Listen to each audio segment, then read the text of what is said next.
and we are here at Vapor Central at 667 Yonge Street on the second floor for part of the Karma Cup Speaker Series. We're at Vapor Central 2018 Karma Cup Speaker Series.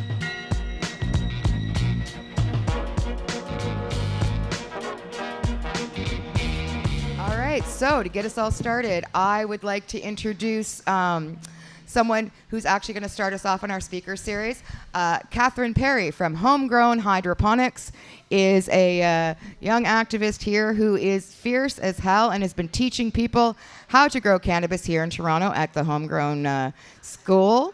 So Catherine, Katie, if you're ready, we're ready for you up here. So again, Homegrowing 101. October 17th, you'll be able to grow your own 4 plants at home. You want to know where to start? This lady is going to teach you how. So with no further ado, Katie. Okay.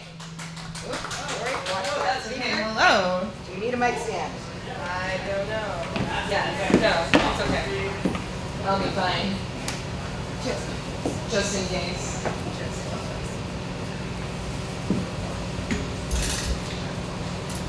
Okay. Testing. The mic on this side. Okay, keep the mic on this side. Okay, hello everybody. Is it working? Hello? Hello? Okay, it's working. Hi everybody. My name is Katie Perry. I couldn't make that up. That actually is my name. I'm here to teach you a little bit about Growing 101. I'm going to keep it really, really simple and just do the basics.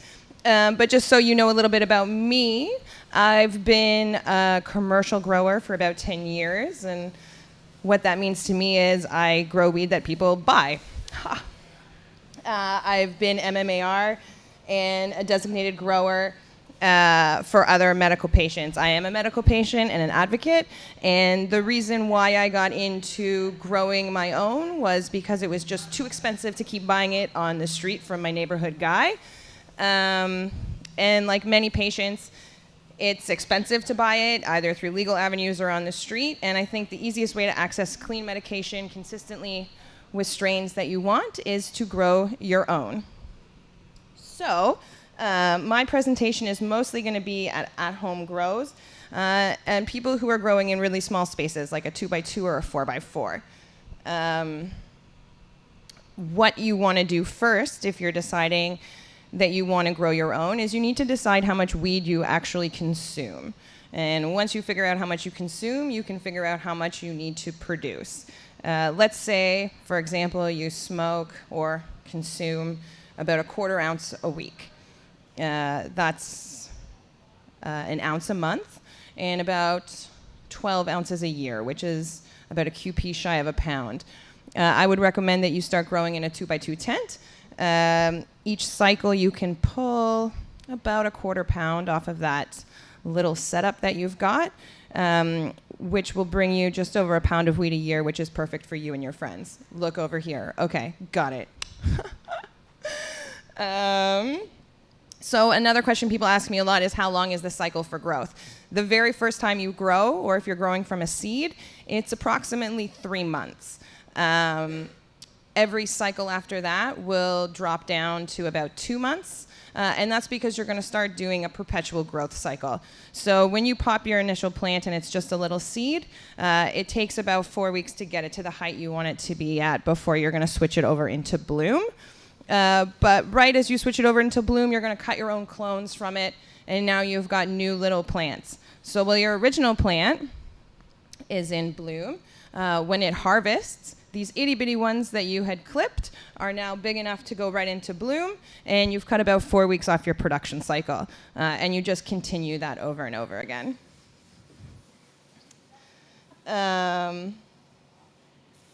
Okay, so now you've figured out how much weed you need to grow and what kind of space you need. So what do you do next? Well, go look around in your house or your apartment for a space that is going to suit your growing needs, whether it's a 2x2 closet or a cupboard. The one characteristic you want to make sure this space has is that you're going to get 12 hours of complete darkness inside of it.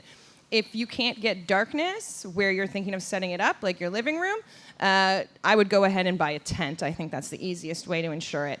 Why do you need complete darkness? Well, any light leaks at nighttime are going to stress your plant out, and it can even cause a hermaphrodited plant.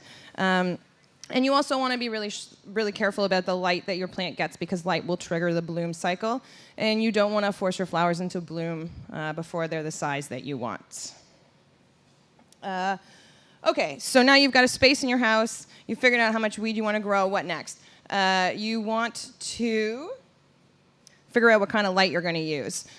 In a small space, I would recommend like a 250 watt HPS or a 400 watt HPS. The reason for that is, in my own personal preference, I find the HPS actually work better than LEDs, and they're cheaper to buy on the initial investment that you're doing.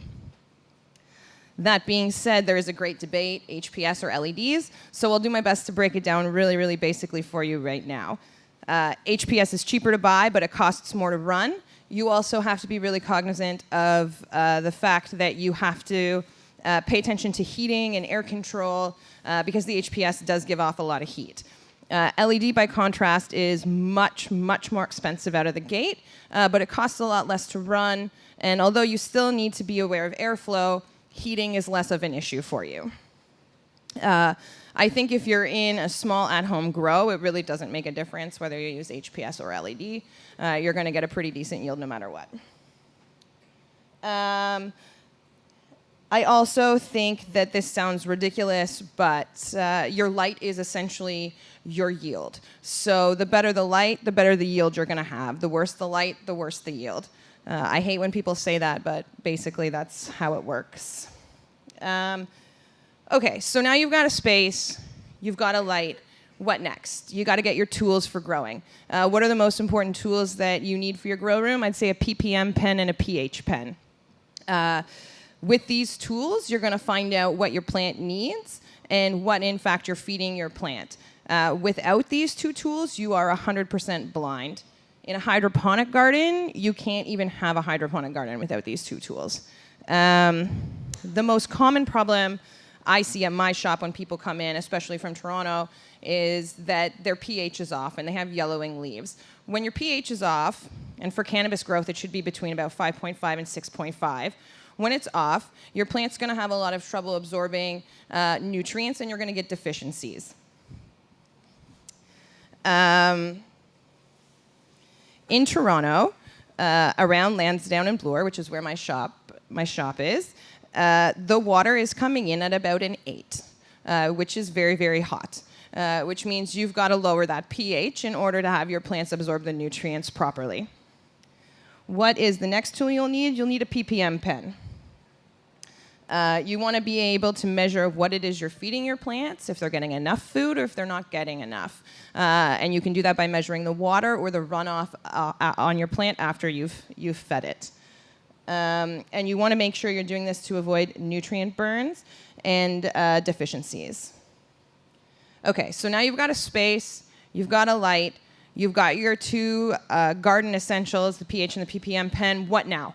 Well, most people are going to start talking about nutrients. And this can be super overwhelming to the basic at-home grower. It's overwhelming to me too sometimes. There are literally hundreds of types of foods for the grow cycle, for the bloom cycle, for add-ons, for bloom busters. Where do you start? I'm going to try to make it really easy and really basic for you guys, because growing weed isn't hard. Those nutrients are all essentially the same. Every grower will have their own preference. For me, I grow with Advanced Nutrients. I've been growing with them for 10 years. Never had a problem. They have a fantastic customer service line, which as a grower, I run into problems all the time. And they always walk me through whatever's happening in my grow room until I find the solution. They don't actually care if you grow with Advanced Nutrients or not. You can still call their grow line, and they'll help you find the problem. Fair warning, the solution is always Advanced Nutrients. So back to the nutrients, what are they? You really want to be aware of the numbers on the bottle. There will be 3 numbers lined out at the bottom. That stands for NPK, which is nitrogen, phosphorus, and potassium.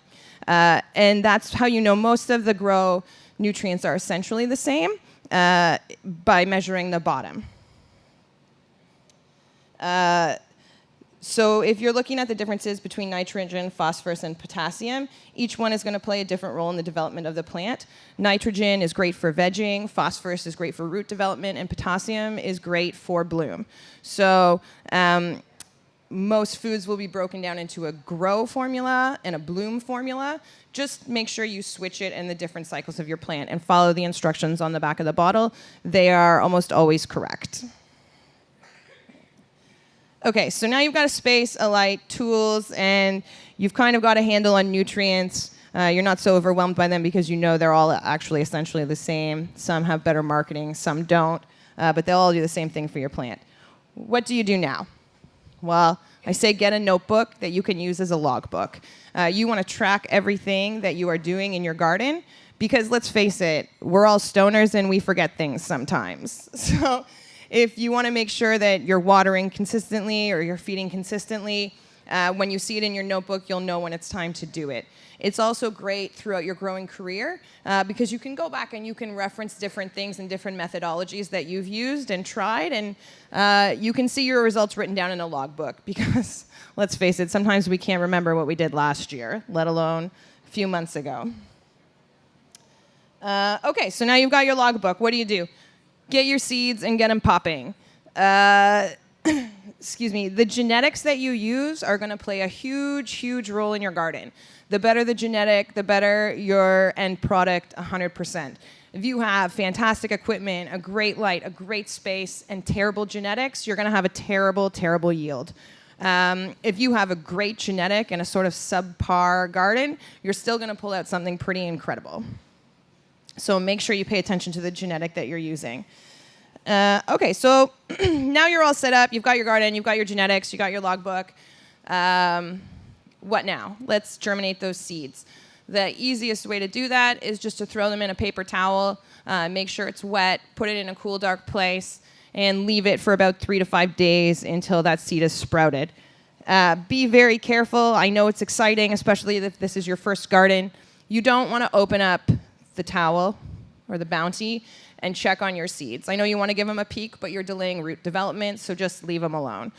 They will pop in about 3 to 5 days, and if they don't, they weren't great anyways.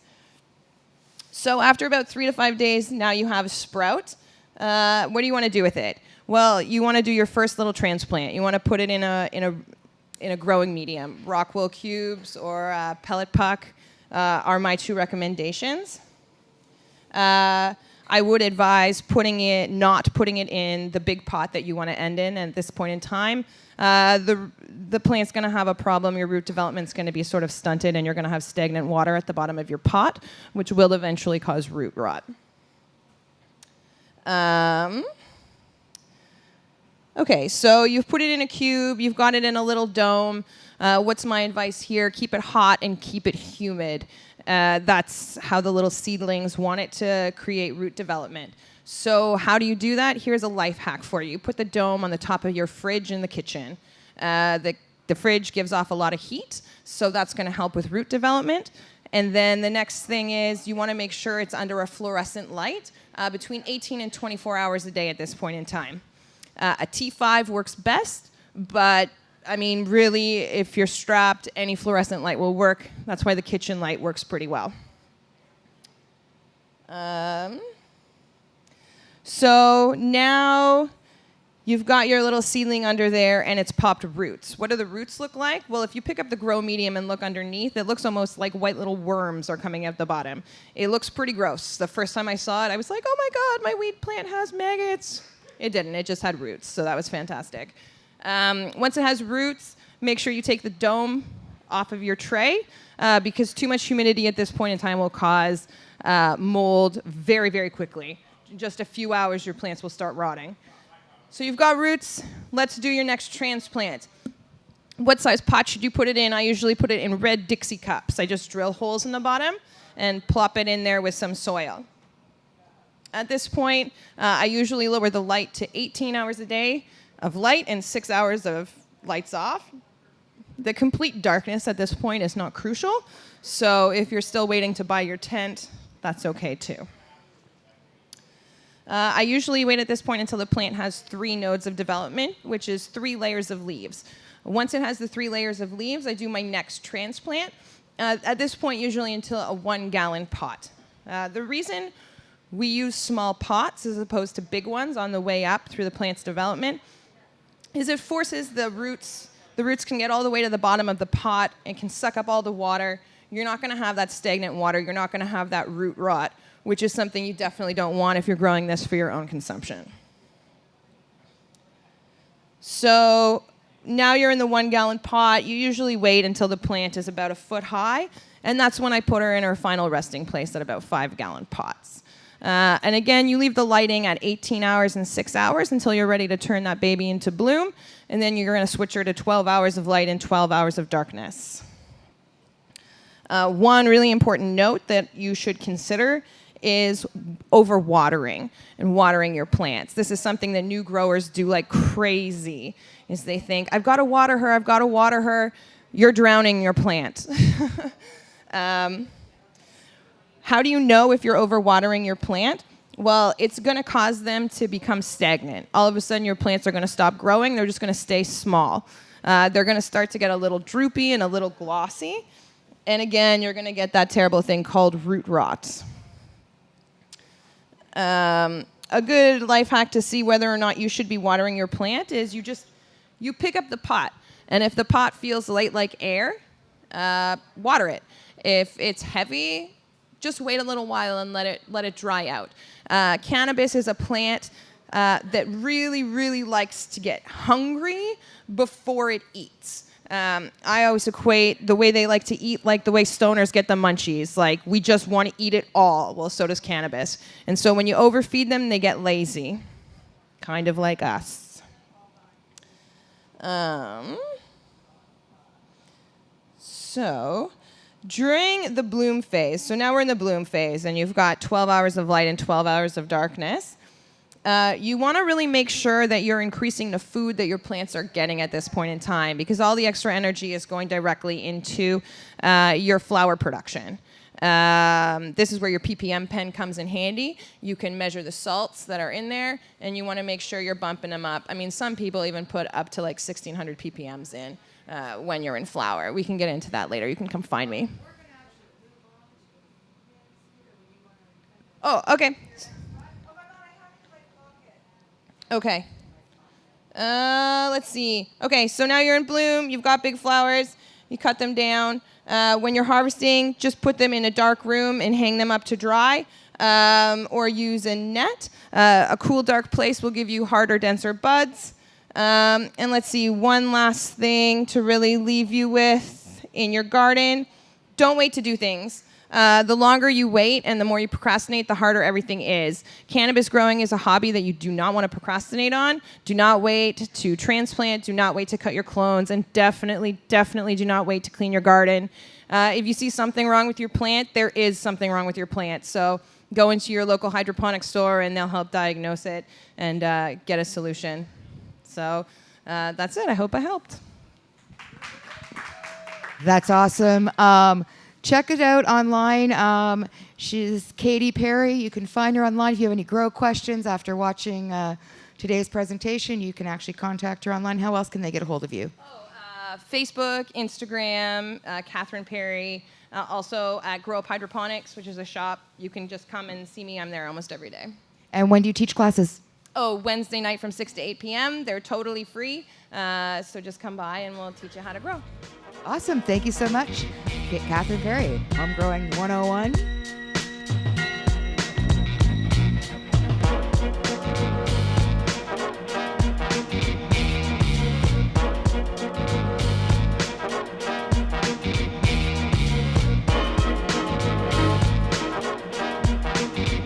And also, if you're anywhere near Toronto, come on down to Vapor Central here for today and tomorrow. More speakers tomorrow.